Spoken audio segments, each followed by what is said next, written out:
here with an item. We're joined this morning by Todd Pelfrey from the History Center. Always love having you on with us this morning. Wonderful to be back. And you've got a really cool piece of Fort Wayne history right here. What is this? That's right. Well, in June, our theme shifts to coming together, those institutions, organizations, and agencies that really have defined our community. And since we have so many high school graduations going on this weekend, I figured we'd highlight an area from our education history. This is a banner that was carried during the first day of classes of Fort Wayne Community Schools way back in September of 1853. 1853. Yeah. As we see, our marches onward, and that couldn't have been any truer in fall of 1853 because the efforts to establish a public educational system in the state date all the way back to 1787.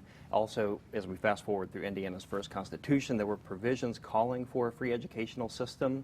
However, it wasn't until 1853 that the first school board in Fort Wayne was elected. They raised the funds to operate a free school system for then tiny 2 months, and then this school closed. And then by 1865, we had our first high schools and our first graduates. Okay. A whopping 4 graduates in the first graduating class for Fort Wayne Community Schools, 3 of whom became teachers. Wow. And then the rest is history. And we talked about the 200 at 200 event, but for the viewers who don't know what that is, tell them. Well, throughout Indiana's bicentennial celebrations of 2016, the History Center is rolling out a series of both virtual and physical exhibits online at our website at fwhistorycenter.com as well as at the museum. Each month we're going to be highlighting a different theme. So as I said, this month we're going to highlight institutions, agencies, and organizations such as schools, churches, social clubs, civic groups. And I always love the story about how the History Center gets these artifacts. So, for example, this piece right here, how did the History Center get this? This piece was made by the wife of the first teacher in Fort Wayne, one Mrs. A.M. Holbert.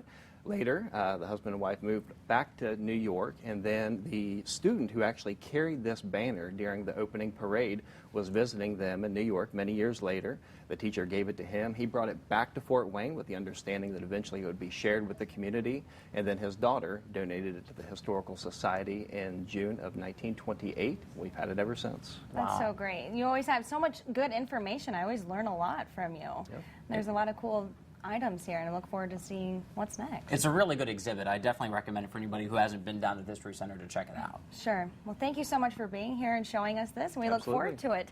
The 200 at 200 event runs all year long, and as you can see, a new item will be on First News Saturday every month right here on News Channel 15.